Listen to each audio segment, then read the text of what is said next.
My dear student, you are watching goal physics. আমি AG sir আজ আলোচনা করব শব্দবিজ্ঞানের এসএইচএম এর কিছু এমসিকিউ নিয়ে। যদিও এটা এমসিকিউ ডিসকাশনের ক্লাস বলছি, তবুও এই এমসিকিউ ডিসকাশনের মধ্যে এমন কিছু বিষয় নিয়ে আলোচনা করব যা দেখলে এই এসএইচএম এর যে কোনো এমসিকিউ সমাধান করতে সহজেই পারবে। অতএব কী আলোচনা করব সেটা পুরো ভিডিওটা দেখলেই বুঝতে পারবে, কারণ এখানে অনেক জটিল বিষয় আছে, সেগুলো একদম জলের মতো সহজ হয়ে যাবে যদি এই আলোচনাটা পুরোটা একটু মনোযোগ সহকারে দেখা যায়। আর এখান থেকে যে কোনো পরীক্ষায় অনেকভাবে ঘুরিয়ে ঘুরিয়ে এমসিকিউগুলো আসে অনেক জটিল জটিল ধারণা নিয়ে। সেই ধারণাগুলো একটাও আর কোনো জটিলতা থাকবে না, একদম সহজ সরল হয়ে যাবে। বিষয়টি ভালো করে তাহলে দেখতে থাকো, আমি এক এক করে বিষয়গুলো আলোচনা শুরু করছি। প্রথমেই যে এমসিকিউটি দেওয়া আছে, এই এমসিকিউটি আলোচনা করতে গেলে আমাদের প্রথমে সিম্পল হারমোনিক মোশন, যেটা তার ডেফিনেশন এবং তার যে ইকুয়েশন অফ মোশন সেটা কি আমাদের একটু ভালো করে বুঝতে হবে। আমরা পর্যাবৃত্ত গতি জেনেছি, কোনো বস্তুর গতি যদি নির্দিষ্ট পথে নির্দিষ্ট সময়ের ব্যবধানে পুনরাবৃত্তি ঘটায় তাকে আমরা পর্যাবৃত্ত গতি বলি। এগুলো আমরা সকলেই জানি, এগুলো ছোটোবেলার বিষয়। এবং সেই পর্যাবৃত্ত গতির মধ্যে একটা ভাগ ছিল অসিলেশনস। কোনো বস্তুর মোশন যদি ট্রু অ্যান্ড ফ্রো হয়, মানে একটা স্ট্রেট লাইনেই যদি এদিক ওদিক তার গতিটা হয়, তাহলে আমরা সেটাকে অসিলেশনস বা কম্পন বলে থাকি। এই কম্পন যখন একটা নির্দিষ্ট নিয়ম মেনে হয়, অর্থাৎ একটা ইকুইলিব্রিয়াম পজিশন থাকবে, ইকুইলিব্রিয়াম পজিশন থেকে কোনো বস্তু যখন লেফট কিংবা রাইটে যাবে, তখন ওই বডির উপর যদি ইকুইলিব্রিয়ামের দিকে একটা ফোর্স কাজ করে, তখন ওই বডির যে মোশন বা গতিটাকে আমরা সিম্পল হারমোনিক মোশন বলে থাকি। এক্ষেত্রে তার গতির সমীকরণ এরকম ছিল, এফ এরপর যে বলটা যে কোনো অবস্থানে যখন সরে গেছে তার এটা ইকুইলিব্রিয়াম পজিশন ছিল। এখান থেকে ধরো এক্স দূরত্বে সরে গেছে, এক্স বা ওয়াই যা ইচ্ছা ধরতে পারো, এটা কেউ বলবে না আমি ওয়াই ধরবো, তাতেও কোনো অসুবিধা নেই কোনোটাতে। এটা যদি কেউ ওয়াই ধরে, ওয়াই দূরত্বে সরে গেল, তাহলে ওই যে বস্তুটা বা ওই কণাটার উপর সাম্য অবস্থার অভিমুখী একটি বল কাজ করে। সেই বলটা হচ্ছে এরকম ভাবে আমরা লিখি কে ইন্টু ওয়াই। তাহলে এই বলটা দূরত্বের সহিত সমানুপাতিক এবং বিপরীতমুখী বোঝানোর জন্য একটা মাইনাস সাইন দিয়ে লেখা হয়, এরকম একটা বল কাজ করে। তো বল সমান আমরা জানি ভর ইন্টু ত্বরণ হয়, ভর ইন্টু ত্বরণ সমান মাইনাস কে ইন্টু ওয়াই। এটা তাহলে এ সমান হয় minus k by m into y. এই কে বাই এমটাকে আমরা একটা স্ট্যান্ডার্ড সিম্বল ডাইমেনশনালি ম্যাচ করে বলে কে বাই এম সমান ওমেগা স্কয়ার লিখে থাকি। অর্থাৎ সিম্পল হারমোনিক মোশনের ক্ষেত্রে যে এ সমান, তাহলে ওটাকে আমরা লিখব ওমেগা স্কোয়ার ইন্টু ওয়াই। এটাই হচ্ছে অ্যাসিলেশনের একটা স্ট্যান্ডার্ড সমীকরণ। এবং এটা এখানে কি ধরেছি, কে বাই এম সমান ওমেগা স্কোয়ার ধরেছি। এই কন্ডিশনগুলো আমাদের সবসময় মনে রাখতে হবে, কে বাই এম সমান ওমেগা স্কোয়ার। আর এটাকে যদি আমরা ডিফারেন্সিয়াল ফর্মে লিখি, এটাকে লিখব d2y dt square equal to minus omega square y, বা d2y dt square plus omega square y equal to 0। এটা হচ্ছে সরল দোল গতির ক্ষেত্রে অবকল সমীকরণ, যদি কি না এর উপরে কোনো এক্সটার্নাল ফোর্স না থাকে। এক্সটার্নাল ফোর্স বলতে এখানে সাম্য অবস্থান অভিমুখী যে বল আছে ঠিক আছে, কোনো রেজিস্টিং ফোর্স বা বাধা প্রদানকারী কোনো বল না থাকলে তাহলে গতির সমীকরণ এটাই হবে। এটা ইকুয়েশন ফর ফ্রি ভাইব্রেশন আমরা বলতে পারি, ইকুয়েশন ফর ফ্রি ভাইব্রেশন এইটা। তাহলে এই সমীকরণটা আমাদের সবসময় এখানে মাথায় রাখতে হবে, তাহলে এই ধরনের গাণিতিক সমস্যা সমাধান করা যাবে। এবারে সমস্যাটা নিয়ে দেখছি। এখানে দেওয়া আছে এ সমান মাইনাস বি এক্স, অ্যাসিলারেশন এ সমান মাইনাস বি এক্স। প্রবলেমে যেটা দেওয়া আছে অ্যাসিলারেশন এ সমান মাইনাস বি এক্স। আরেকটা কথা বলে রাখি, এখানে এই প্রবলেম সলিউশনের সময় আমি সাইডে যে থিওরিগুলো করে যাচ্ছি, তোমরা যদি একটু সাইডে নোট করে রাখো, তাহলে কিন্তু এগুলোকে আর আলাদা করে বই থেকে সংগ্রহ করে পড়তে হবে না, এখানেই সব রেডি হয়ে যাবে। এক এক করে নোটগুলোও রেডি করে নেবে। তাহলে এ সমান মাইনাস বি এক্স, স্ট্যান্ডার্ড যে সমীকরণ এটা স্ট্যান্ডার্ড সমীকরণ এ সমান মাইনাস ওমেগা স্কোয়ার ওয়াই। আমি এখানে স্ট্যান্ডার্ড সমীকরণটা লিখছি, ওমেগা স্কোয়ার ওয়াই, ওখানে ওয়াই আছে, এক্স ধরলে তাহলে এক্স হবে, যদি আমি এক্স দিয়ে লিখি তাহলে সমীকরণটা এটা হবে। তাহলে যেটা দেওয়া আছে গিভিন সমীকরণ আর স্ট্যান্ডার্ড সমীকরণ, এই দুটো যদি কম্পেয়ার করি তাহলে ওমেগা স্কোয়ার সমান এখানে কত আছে, বি আছে, তাহলে ওমেগা সমান কত হবে, √বি। এবারে পর্যায়কাল, পর্যায়কাল বলতে একটা কমপ্লিট অসিলেশন, এখান থেকে শুরু করলে এইভাবে যাবে আবার ঘুরে এইভাবে আসবে, কমপ্লিট অসিলেশনের যে সময় সেটাকে আমরা পর্যায়কাল বলে থাকি, সেটা হচ্ছে টি। টি সমান 2π/ওমেগা সমান 2π/ওমেগার ভ্যালু এখানে √বি, তাহলে 2π/√বি। এই প্রশ্নটার উত্তর এইটা যেটা দেওয়া আছে, a particle moves such that its acceleration a is given by a equal to -bx, where x is the displacement from the equilibrium position and b is a constant. The period of oscillation is, তাহলে period of oscillation এইটা বের করলাম, এক্ষেত্রে এটা কত হচ্ছে 2π/√b, 2π/√b।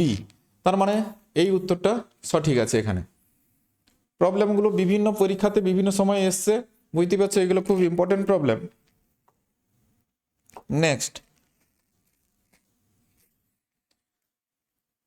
Next এই প্রবলেমটা, a simple harmonic oscillator has an amplitude A and time period T, the time required by it to travel from x = a to A. তো আচ্ছা, এটা করতে গেলে আমাদের দুটো জিনিস, সরল দোলগতির যে সাধারণ সমীকরণ বা ডিফারেন্সিয়াল ফর্ম যেটা জেনেছি সেটা এরকম ছিল,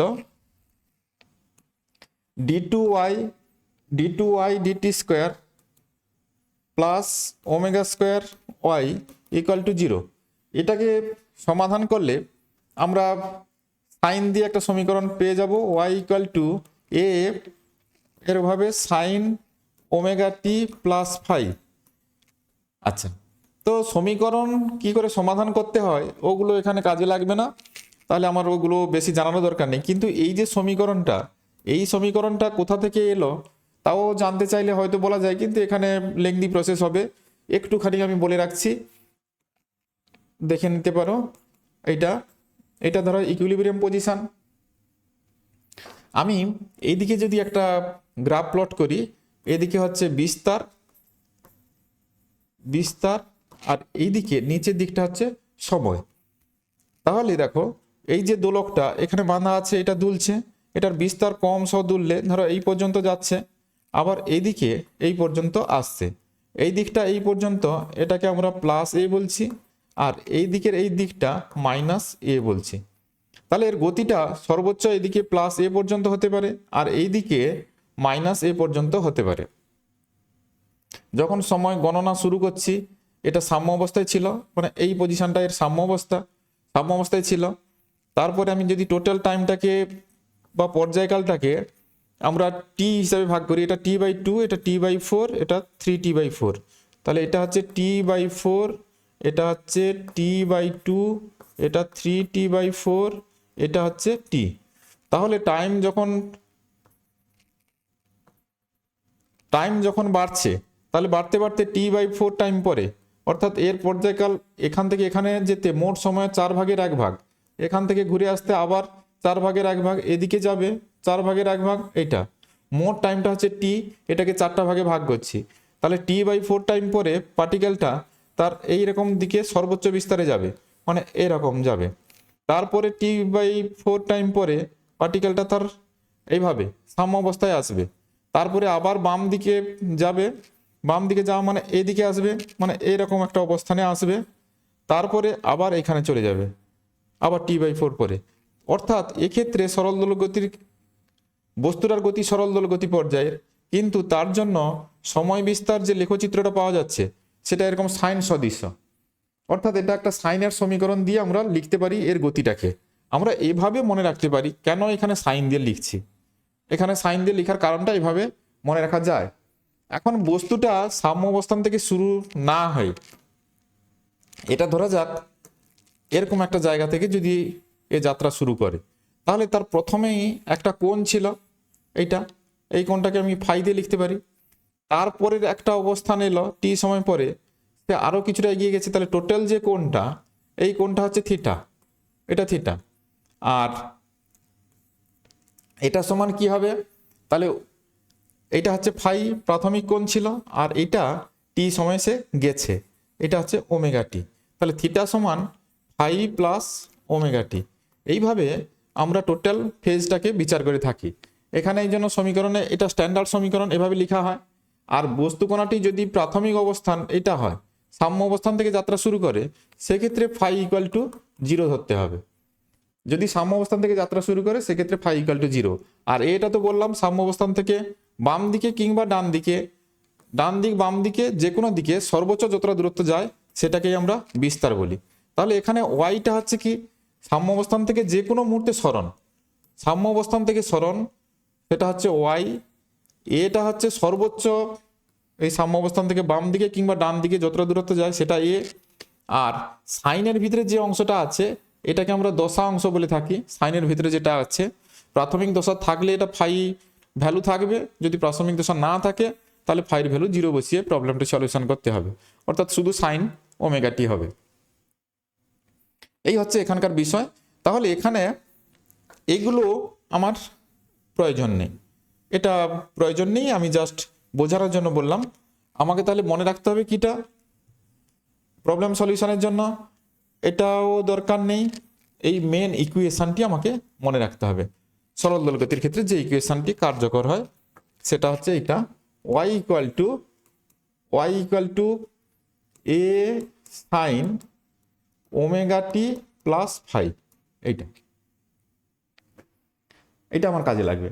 এ simple harmonic oscillator has an amplitude A. এখানে অ্যাম্পলিটিউডকে ছোট এ ধরতে বলেছে, তাহলে আমরা ছোট এ ধরে নিই, এটাকে ছোট A, and time period T. Time period এটা কোথায় থাকবে, এ সাইন, এটা ওমেগা সমান হয় 2π/t ইন্টু ছোট টি প্লাস প্রাথমিক দশা এটা। The time required by it to travel from x equal to a to x equal to a/2। তাহলে এটা যদি তার সাম্য অবস্থান হয়, এই দিকটা হচ্ছে প্লাস এ এটা, আর এটা হচ্ছে মাইনাস এ, তাহলে স্টার্টিংয়ে কোথায় ছিল, x ইকুয়াল টু a তে ছিল, মানে পার্টিকেলটা এখানে ছিল স্টার্টিংয়ে অ্যাট t ইকুয়ালস টু 0। তাহলে সমীকরণ এটা at t equals to 0, t equals to 0তে y ইকুয়াল টু কত ছিল, y ইকুয়াল টু ছিল, ওটা ছিল a। তাহলে এই সমীকরণের মানটা বসিয়ে দিই, তাহলে a সমান a into sign 2π/t into T plus 5। তাহলে এটা কত হবে, 1 হবে। এটা এ বোথ সাইডে এ আর এ কেটে গেল, তাহলে sine 2π/t small t plus 5 equals to sine 90। এখানে 90 না লিখে আমরা π/2 লিখবো, কারণ বোথ সাইডে পাই দিয়ে রাশিমালা আছে। আর টি ইকুয়ালস টু 0, হ্যাঁ, আর টি ইকুয়ালস টু 0, এখানে টির ভ্যালু 0 বসিয়ে দাও, এটা টি ইকুয়ালস টু তাহলে 0 বসিয়ে দিই ইন্টু 0। তাহলে এখানে আমরা এটা তো এই পার্টটাতে 0 হয়ে যাচ্ছে, তাহলে সাইন ফাই ইকুয়াল টু π/2, তাহলে ফাই ইকুয়াল টু কত হবে, কম্পেয়ার করলে π/2।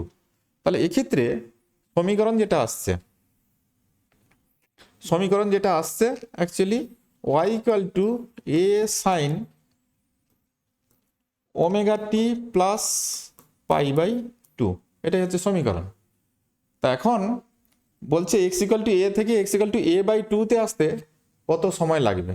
তাহলে এখন y জায়গায় a/2 বসিয়ে দাও, a/2 সমান এ সাইন ওমেগা টি প্লাস π/2।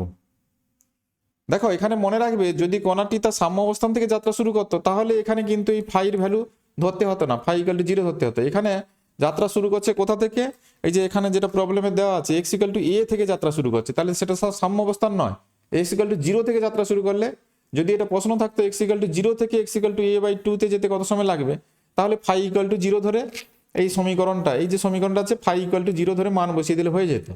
এক্ষেত্রে যেহেতু a থেকে আছে তাই আমি দশাটা বের করলাম, দশা দিয়ে আগে সমীকরণ তৈরি করছি এটা, তারপরে এবারে মান বসাচ্ছি কোথা থেকে কোথায় আসবে, a থেকে a/2 তে আসবে। তাহলে এটা কত হবে, sine omega t plus pi by two সমান সাইন, এটা কত, এটা হবে হাফ, হাফ মানে সাইন 30 ডিগ্রি, অর্থাৎ এটা আসবে পাই বাই 6, 30 ডিগ্রি। সাইন এটা হাফ, বা এটাকে যদি আমি একটু চেঞ্জ করে লিখে নিই তাহলে আরও সুবিধা হয়ে যাবে বুঝতে, কারণ এটা সাইন দিয়ে করার দরকার নেই, তাহলে এটাকে কসে কনভার্ট করে নিই তাহলে আরও সহজ হয়ে যাবে। এটা sine omega t plus pi by two, তাহলে কস ওমেগা টি, কস ওমেগা টি সমান এটা এ বাই টু, তাহলে cos omega t, cos omega T equal to তাহলে হাফ সমান কস 60 ডিগ্রি মানে পাই বাই 3, তাহলে ওমেগা টি সমান পাই বাই 3, ওমেগা সমান 2 পাই বাই, ওমেগা সমান 2 pi by T into T সমান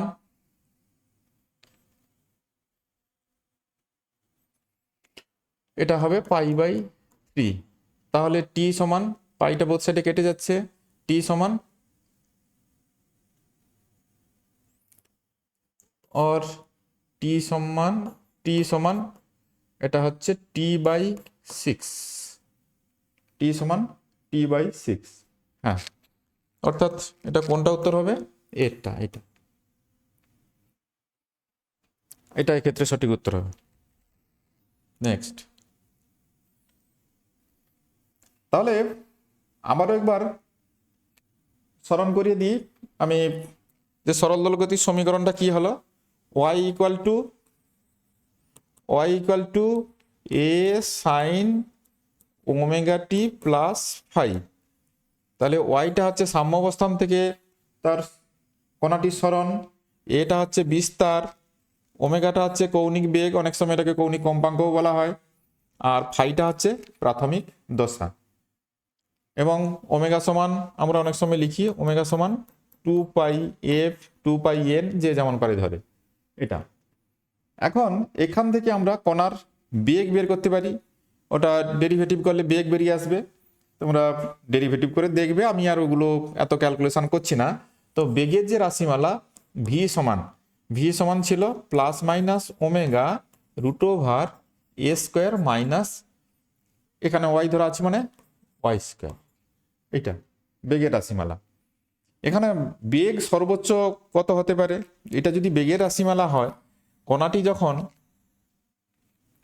তার সাম্য অবস্থায় আছে, তাহলে কণাটা এইভাবে ভাইব্রেট করছে, এটা তার ইকুইলিব্রিয়াম পজিশন, এটা তার সাম্য অবস্থা, তাহলে সাম্য অবস্থায় যখন আছে তখন y equal to 0, y equal to 0 হলে ভির মান সর্বোচ্চ হবে, তাহলে ভি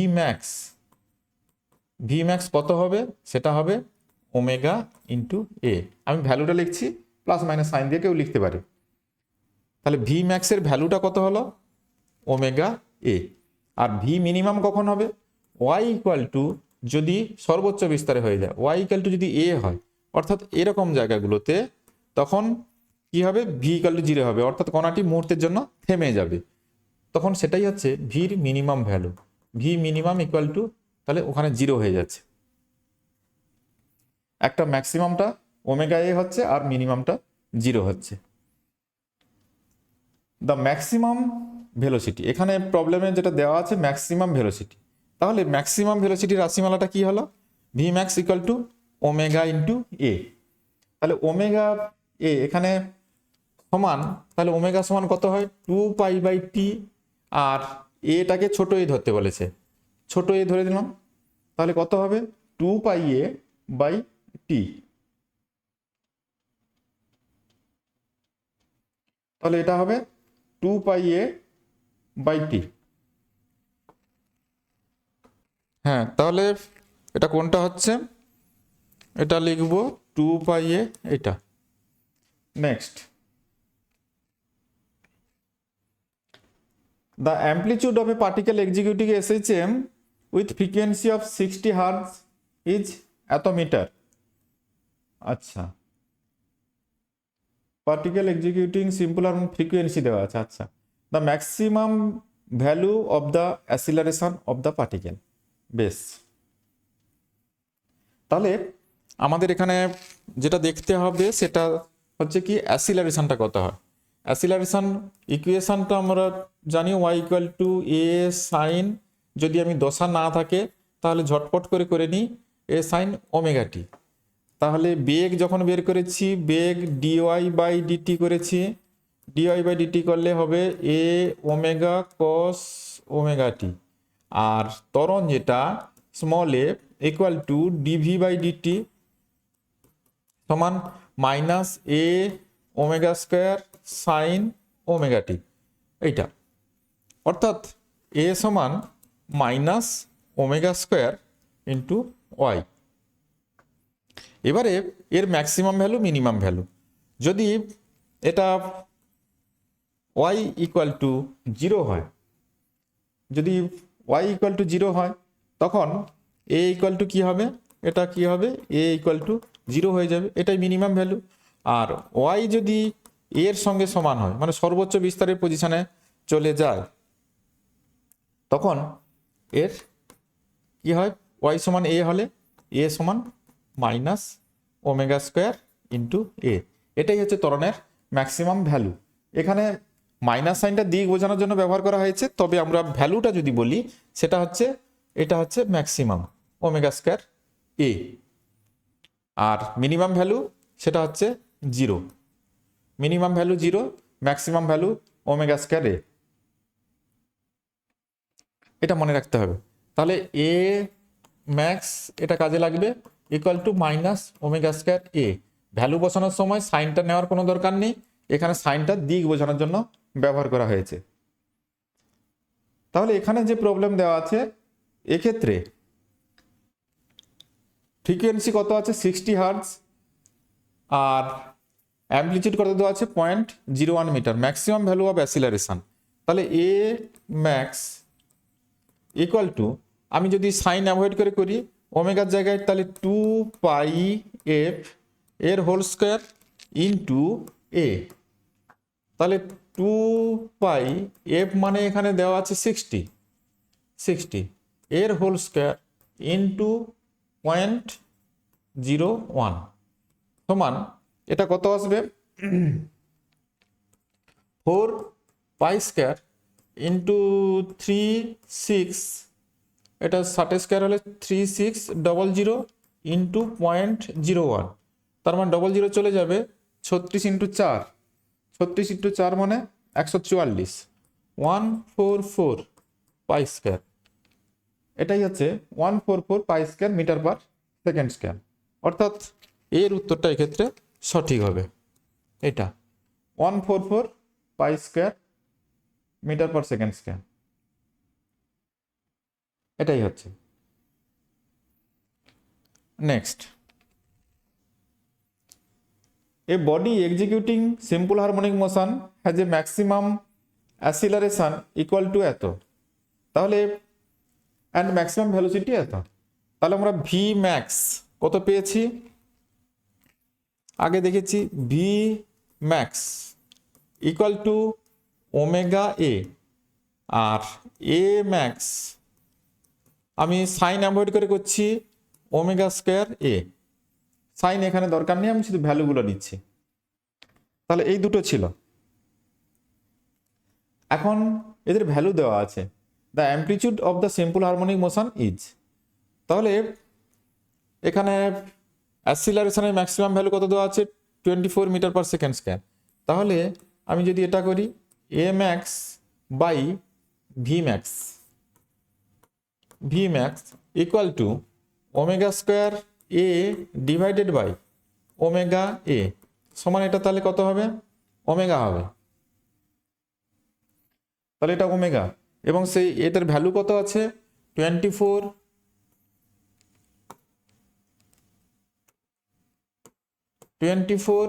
বাই এটা হচ্ছে 16 ইকুয়াল টু ওমেগা,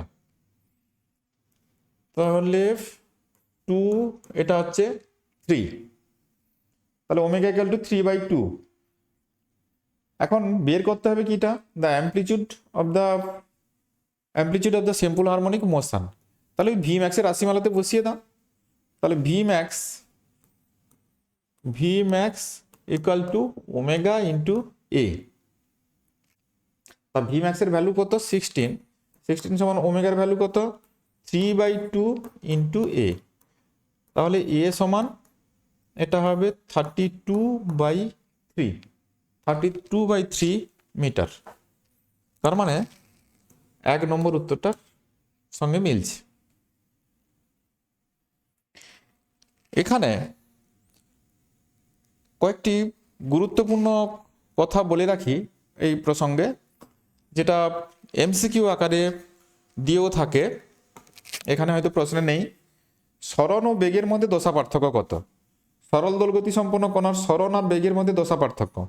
সরণের যে সমীকরণ y ইকুয়াল টু আমরা লিখেছি a সাইন ওমেগা টি, আর বেগের যে সমীকরণ সেটাকে dy/dt করলে পাওয়া যায়।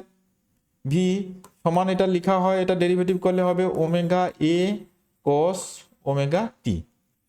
তাহলে এই সরণ আর বেগের মধ্যে দশা পার্থক্য কি করে দেখব? এইটাকে যদি আমরা এভাবে লিখি, এ ওমেগা একই রকম ফর্মে না লিখলে আমরা বুঝতে পারবো না। সাইন ওমেগা টি প্লাস π/2, তাহলে কিন্তু এটা cos চলে আসবে। তাহলে এক্ষেত্রে ভির যে সমীকরণ আর এর যে সমীকরণ, দেখো সমীকরণ দুটোর সামনে যাই থাকুক, দশা অংশে দেখো এখানে ওমেগা টি আছে, এখানে ওমেগা টি প্লাস π/2 আছে। তাহলে পার্থক্য কত? Omega t plus π/2 minus omega t সমান কত হবে? π/2। তাহলে সরল দোলগতি সম্পন্ন, এগুলো নোট রাখবে, সরল দোলগতি সম্পন্ন কণার ক্ষেত্রে সরণ ও বেগের মধ্যে দশা পার্থক্য হচ্ছে π/2। সরণ ও বেগের মধ্যে দশা পার্থক্য π/2। তাহলে ত্বরণ আর সরণের মধ্যে দশা পার্থক্য কত হবে?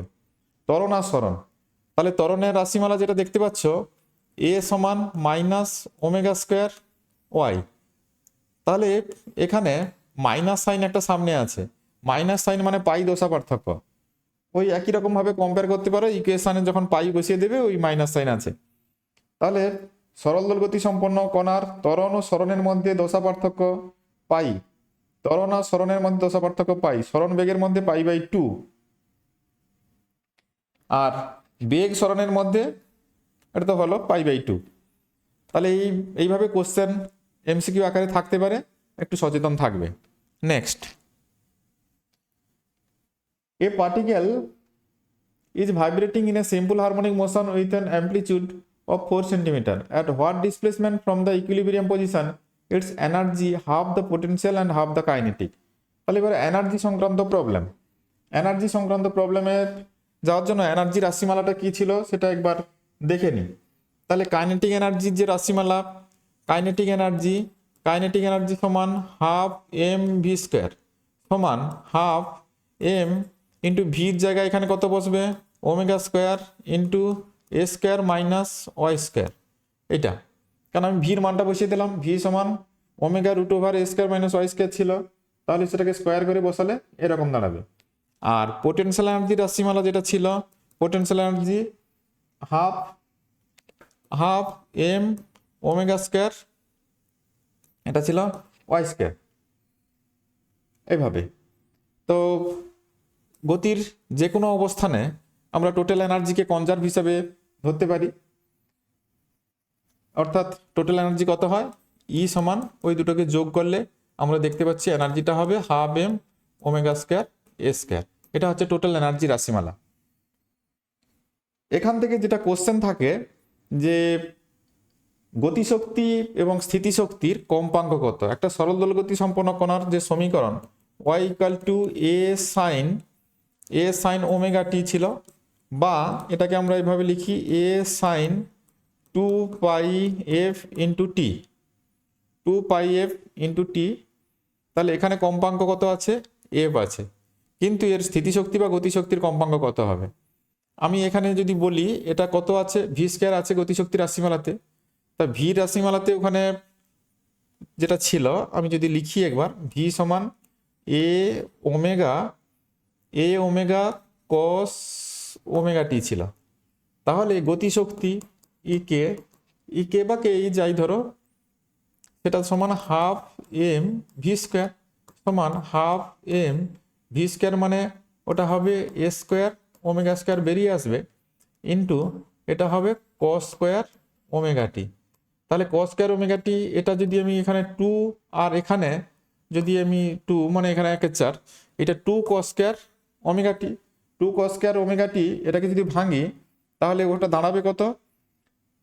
তাহলে 1 প্লাস কস, এটা কি হবে 2 ওমেগা টি। তাহলে এটা ভাঙলে এরকম দাঁড়ায় M A square omega square, এটাকে ভাঙলে এটা ভাঙলে হবে 1 প্লাস কস 2 ওমেগা টি। অর্থাৎ এখানে আগে যেটা ওমেগা ছিল, এখানে সব ওমেগা ছিল, এটা ওমেগা ছিল, এখন কত হয়ে গেছে 2 ওমেগা। এই জন্য গতিশক্তি বা স্থিতিশক্তির কম্পাঙ্ক সেটা কিন্তু দ্বিগুণ হয়ে যায়। তাহলে এটা নোট রাখবে, frequency of kinetic energy or potential energy is equal to 2f, আর ওমেগা দিয়ে বললে 2 ওমেগা, আর এফ দিয়ে বললে 2f, দ্বিগুণ হয়ে যাবে। তাহলে সরল দোলগতি সম্পন্ন কণার গতির ক্ষেত্রে তার সরণের যে রাশিমালা আছে তার যে কম্পাঙ্ক যদি ওমেগা হয়, তার গতিশক্তি বা স্থিতিশক্তির কম্পাঙ্ক হবে 2 ওমেগা, মানে কৌণিক কম্পাঙ্ক, আর লিনিয়ার ফ্রিকোয়েন্সিও দ্বিগুণ হবে, 2f হবে, আগে f ছিল এখন 2f হবে। বেশ, তাহলে আমরা এটা নোট রাখবো। এখন যে প্রবলেমটা দেওয়া আছে সেটা আমরা সলিউশনের দিকে আসি। Vibrating in a simple harmonic motion with an amplitude of 4 centimetre. তাহলে এখানে a equal to 4 centimetre. At what displacement from the equilibrium position, its energy half the potential and half the kinetic. Half potential আর half kinetic, এটা আমাকে বের করতে হবে। তাহলে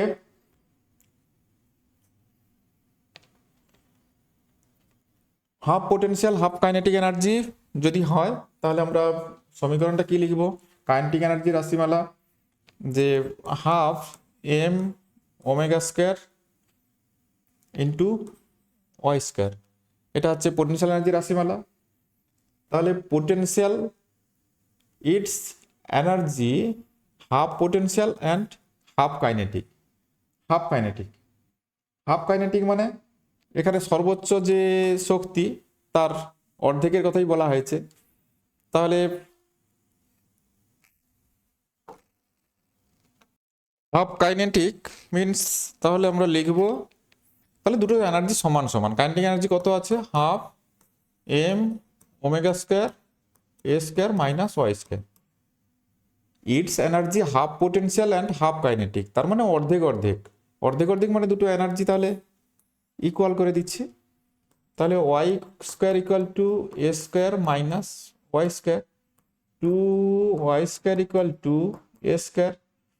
তাহলে ওয়াই সমান, তাহলে এটা হবে এ বাই রুট 2, এর মান কত? 4 বাই রুট 2, 4 বাই রুট 2 হলে যদি উপর নিচে রুট 2 মাল্টিপ্লাই করি তাহলে হবে এটা 2 রুট 2 সেন্টিমিটার, তার মানে এটা ডিটটা। নেক্সট, এরপরেও কাইনেটিক এনার্জির কিছু প্রবলেম দেওয়া আছে। তো kinetic energy of A particle executing SHM is 16 joule. Kinetic energy 16 joule. বেশ, when it is its mean position, if the amplitude of the oscillation is 25 centimeter and the mass of the particle is 5.12 kg, the time period of its oscillation. বেশ, তাহলে kinetic এনার্জির যে রাশিমালাটা আমরা জানি সেটা আগে লিখে ফেলি। E ইকুয়াল টু কাইনেটিক এনার্জির যে রাশিমালা E K by E equal to half m omega square A square. The kinetic energy of a particle executing SHM is 16 joule when it is in its mean position. Mean position মানে তাহলে actually kinetic energy রাশিমালা এটা square minus y square, mean position হলে y equal to 0, তাহলে এটা E সমান কত হবে? Minus half m omega square এ স্কোয়ার। এটা কাইনেটিক এনার্জির রাশিমালা। If the amplitude of oscillation is 25 centimeter and mass of the particle is এত, তাহলে এটার জায়গায় কত বসাবো? 16 half into mass of the particle 5.12 KG, 5.12 into omega, আচ্ছা ওমেগা তো জানা নেই, তাহলে এটা হবে 2π/t, যেহেতু টাইম পিরিয়ড বের করতে বলছে তাহলে এটার হোল স্কোয়ার ইন্টু ওটা হচ্ছে কত 25 সেন্টিমিটার। আচ্ছা এগুলো জুলে আছে সেন্টিমিটারে আছে, তাহলে এটা 25/100 করে নিই, এটার হোল স্কোয়ার। এই হচ্ছে বিষয়টা।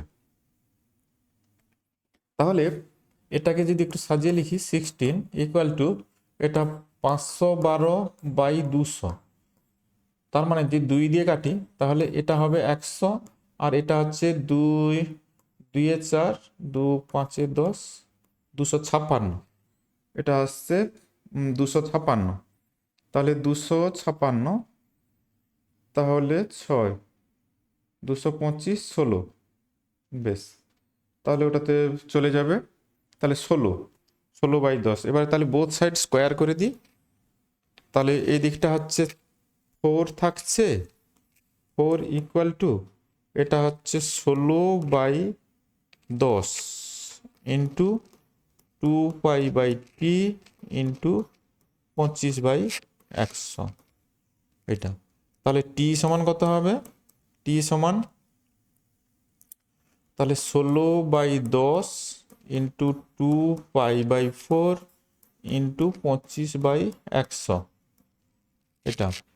তাহলে এটা 25 4 100, 4 4 16, তাহলে 2 5 10 ইকুয়াল টু তাহলে π/5, π/5, টি ইকুয়াল টু π/5, তার মানে এইটা উত্তর, π/5 second. Next, the mass and diameter of a planet are twice those of Earth. আচ্ছা এখানে পেন্ডুলামের ব্যাপার আছে, তাহলে পেন্ডুলামের থিওরিটা একটু আমাদের মনে করতে হবে।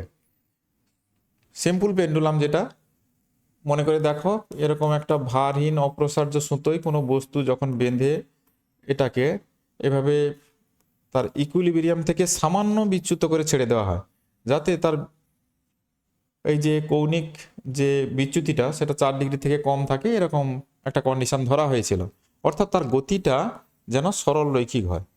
তাহলে এই যে সিস্টেমটাকে আমরা সিম্পল পেন্ডুলাম বলেছিলাম, সিম্পল পেন্ডুলাম। এবং এই সিম্পল পেন্ডুলামের ইফেক্টিভ লেংথ এখান থেকে এটা এর মিড পয়েন্ট পর্যন্ত, সেন্টার অফ মাস যেটা থাকে সেটি পর্যন্ত লেংথকে যদি এল ধরি, তাহলে এর পর্যায়কাল টি সমান ছিল সূত্রটা 2π√L/g, এটা ছিল মেন সূত্র। তো তাহলে এখানে পর্যায়কালটা যেমন ওই সরল দোলকের কার্যকর দৈর্ঘ্যের উপর নির্ভর করে, তেমনি অভিকর্ষজ ত্বরণ জি এর উপরও নির্ভর করে। তো জি যদি কোনো কারণে চেঞ্জ হয় তাহলে কিন্তু এল এর ভ্যালু, ওই টির ভ্যালুটা চেঞ্জ হয়ে যাবে। এখানে একটা প্ল্যানেটের কথা বলেছে, ওখানে আর্থের সাপেক্ষে তার কম্পেয়ার করেছে, তাহলে ওখানে নিশ্চয়ই জির ভ্যালুর কিছু চেঞ্জ আছে, তার কারণে এখানে বলেছে the period of oscillation of the pendulum on this planet কত হবে। তাহলে আমরা আগে ওই প্ল্যানেটে জি এর ভ্যালুটা কি আছে দেখে নিই।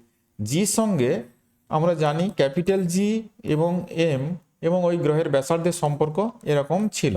এটা আর্থের ক্ষেত্রে যদি এটা ধরি, ওই গ্রহের ক্ষেত্রে অভিকর্ষ ত্বরণ ধরো জি প্রাইম সমান, জির মান চেঞ্জ হবে না, কিন্তু মাস চেঞ্জ হবে, রেডিয়াস চেঞ্জ হবে, এইটা। তাহলে আমরা যদি G'/G করি, G'/G এটা করলে কি আসবে, তাহলে এটা M'/R'² ইন্টু এটা হবে M/R²। তাহলে এখানে বলছে the mass and diameter of a planet are twice those of the earth, মাসটা দ্বিগুণ আছে, তাহলে G'/G সমান মাসটার দ্বিগুণ, তাহলে 2M বাই এটা হচ্ছে M আছে ইন্টু রেডিয়াসটা, mass and diameter of the planet are twice those of earth, তাহলে রেডিয়াসটাও দ্বিগুণ, তাহলে এটা যদি R² লিখি এটা তাহলে 2r এর হোল স্কোয়ার। তাহলে এটা হচ্ছে 2/4 মানে 1/2। তাহলে জি প্রাইম ইকুয়াল টু g/2 এটা আছে।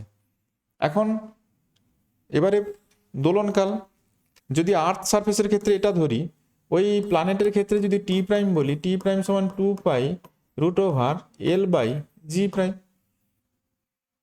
তাহলে টি প্রাইম বাই টি সমান √√, এটা তাহলে কি আসবে, টি আছে মানে L/g, জি উপরে যাবে, জি প্রাইম তলায় আসবে, সমান এটা তাহলে জি, এটা g/2, তাহলে এটা হবে √2 উপরে থাকবে।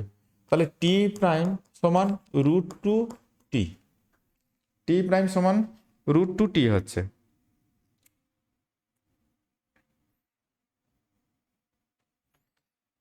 √2t, কিন্তু এখানে কি দেওয়া আছে, if it is a second pendulum on the earth.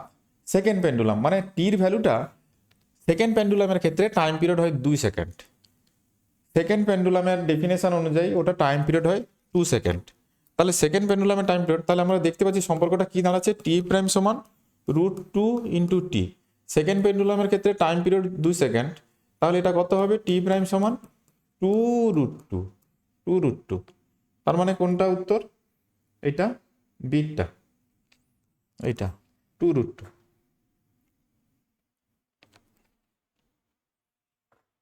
Next, simple pendulum is executing simple harmonic motion with a time period t.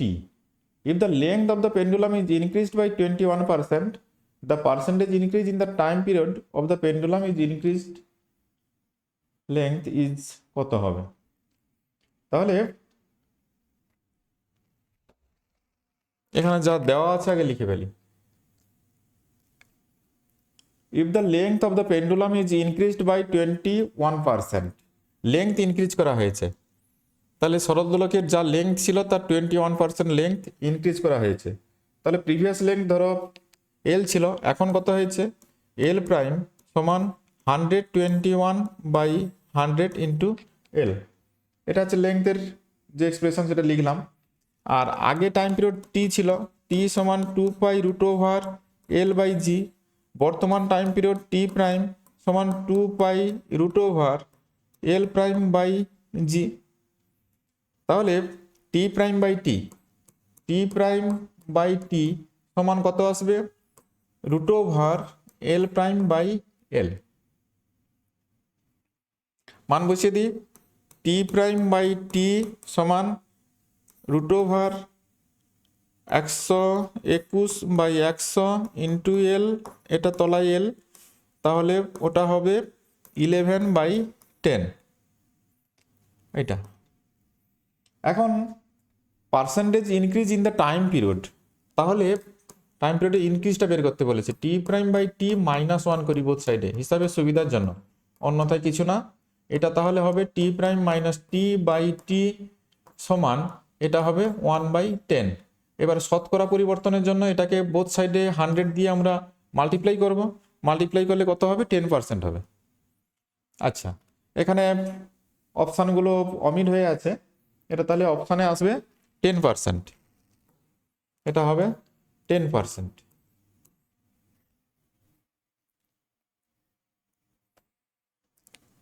Next,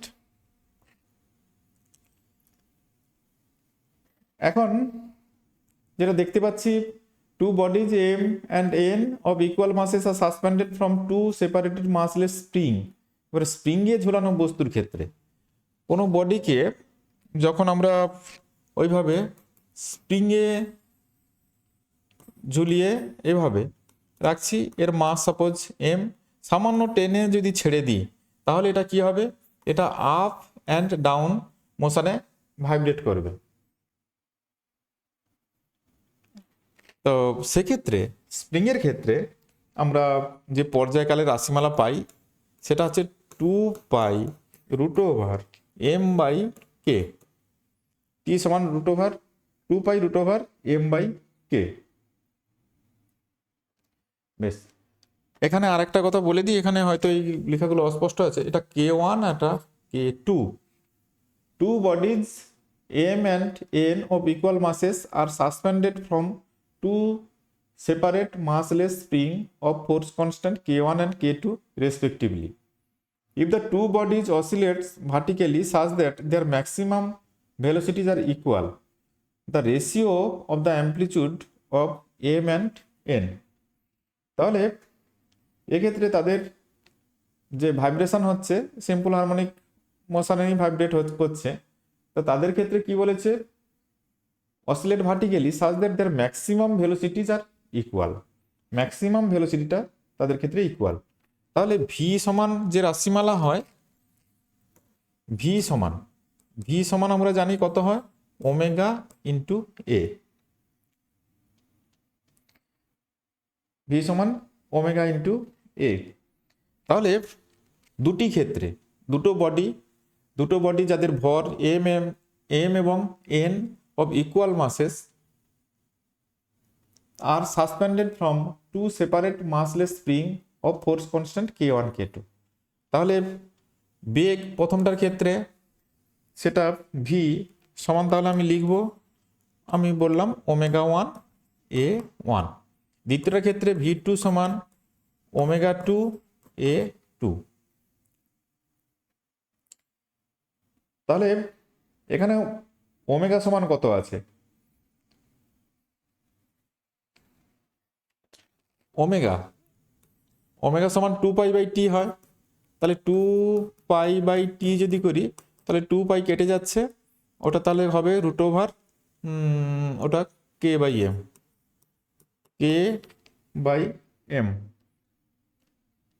root over k/m। আচ্ছা, এখানে দুটো সমীকরণ দুটো বস্তুর ক্ষেত্রে লিখেছি। এখন যদি অনুপাত করি, V1/V2 সমান কি হবে, ওমেগা 1/ওমেগা 2 ইন্টু A1/A2। তো V1/V2 তো সমান বলেছে, ফ্রম সেপারেট স্প্রিং এত K1 K2 if the two bodies oscillates vertically such that their maximum velocities are equal. এটা তো ম্যাক্সিমাম ভেলোসিটি রাশিমালা লিখছি, এটা আর এটা সেম হলে কি হবে, তাহলে ওমেগা 1 A1 সমান ওমেগা 2 A2। আমাকে বের করতে হবে কোনটা, the ratio of the amplitude. তার মানে A1/A2 সমান ওমেগা 2/ওমেগা 1। ওমেগা 2 সমান প্রথমটার ক্ষেত্রে কি হবে, রুট ওভার K2/M2, তলায় হবে রুট ওভার K1/M1। তাহলে দুটোর কিন্তু মাস সমান বলেছে, ইকুয়াল মাসেস। তাহলে মাস যেহেতু সমান, M1 সমান M2 বসিয়ে দিলে এটা সমান হয়ে যাবে। তাহলে পড়ে থাকবে কি, root over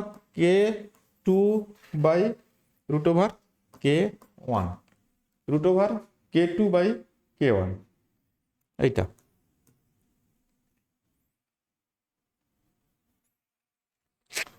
next, a mass attached to a spring oscillates every 2 seconds। তাহলে টির কি রাশিমালা ছিল, টি সমান 2π√m/k, এটা রাশিমালা ছিল। তাহলে যখন এম মাস অ্যাটাচড করা আছে to a spring oscillates every 2 second, তাহলে 2 আমি সমীকরণটা লিখে ফেলছি, এটা m/k। If the mass is increased by 2 kg then the time period increased by 1 second. তাহলে তখন টাইম পিরিয়ডটা 1 সেকেন্ড ইনক্রিজ করলে কত হবে, 3 সমান 2π√, মাস কত ইনক্রিজ করছে, 2 kg। তাহলে m+2/k। তাহলে এটা 1 নম্বর, এটা 2 নম্বর সমীকরণ। তাহলে আমাকে রেশিও করে নিতে হবে। তাহলে 2/1 করলে তাহলে 3/2 ইকুয়াল টু √m+2/m, এটা। তাহলে উভয় পক্ষে যদি স্কোয়ার করে দিই তাহলে m+2/m ইকুয়াল টু 9/4, বা 1+2/m সমান 9/4, বা 2/m সমান 5/4, 1 ওদিকে নিয়ে গিয়ে সাবট্রাক্ট করে দিয়েছি, তাহলে m সমান 8/5, তার মানে m সমান 8/5 1.6 কেজি, তার মানে 1 এরটা এইটা। Next, hollow sphere is filled with water, hollow sphere filled with water through a small hole in it। তাহলে এটা কি বলেছে, একটা hollow sphere আছে এইভাবে, এটা hollow sphere filled with water, প্রথমে এটা জল দিয়ে পূর্ণ করা আছে, through a small hole, তাহলে একটা নিচে হোল করা আছে যার মধ্যে দিয়ে জল পড়ছে। ইট is then hung by a long thread, মানে লং থ্রেড, এই যে থ্রেড দিয়ে ঝোলানো আছে, অ্যান্ড মেড টু অসিলেট, এটা ভাইব্রেট করছে। As the water slowly flows out, তাহলে ওয়াটার তো এদিক দিয়ে বেরিয়ে যাচ্ছে, of the hole at the bottom the period of oscillation. তাহলে দেখো টাইম পিরিয়ড টি সমান আমি বলেছি 2π√L/g। তাহলে এখানে এল কোনটা, এল বলতে প্রথমে যখন এইটা, এই যে স্ফিয়ার, এই স্ফিয়ারের সেন্টার পর্যন্ত ডিস্টেন্স, কোনখান থেকে, এইখান থেকে সেন্টার পর্যন্ত ডিস্টেন্স, এটাই হচ্ছে এল। তা এখন এটার মাস আছে, আর যার কারণে ভর কেন্দ্রটা এখানে মিডল পয়েন্টে আছে। এখন সময় যত অতিবাহিত হবে, জল যখন বেরিয়ে যাবে, তখন আস্তে আস্তে এই যে স্ফিয়ারটার সেন্টার অফ মাসটা ডাউনের দিকে চলে আসবে, এই নিচের দিকে নামতে থাকবে, সেন্টার অফ মাস যেটা ভর কেন্দ্রটা নিচের দিকে নামতে থাকবে, ফলে এল এর ভ্যালুটা ইনক্রিজ করবে। তাহলে যত টাইম ইনক্রিজ করবে, তাহলে কি হবে, এলটাও ইনক্রিজ করবে, এল যদি ইনক্রিজ করে তাহলে পর্যায়কাল কি হবে, পর্যায়কালও প্রথমে বাড়বে। তার মানে এটা কি ইমপ্লাই করছে, টিটা তাহলে প্রথমে বাড়বে, বাড়তে বাড়তে কতটা বাড়বে, তাহলে এখানে ভর কেন্দ্র আছে, এইভাবে নিচের দিকে নামছিল, তারপর সমস্ত জল খালি হয়ে গেল, খালি হয়ে গেলে যখন এটা ফাঁপা হয়ে যাবে, আবার ভর কেন্দ্রটা তার কেন্দ্রে চলে যাবে, আবার ভর কেন্দ্রটা তার পূর্বের অবস্থায় চলে যাবে। যখন এটা সম্পূর্ণটা জল খালি হয়ে যাবে, এই যে গোলকটা, তখন ভর কেন্দ্রটা তার পূর্বের অবস্থায় ফিরে যাবে। তার মানে ওই যে পর্যায়কাল তাহলে প্রথমে বাড়ছিল, তারপরে কমে কমে তার পূর্বের অবস্থায় বা কমে পূর্বের অবস্থায় চলে যাবে। তাহলে কন্টিনিউয়াসলি ডিক্রিজ এটা তো হবেই না,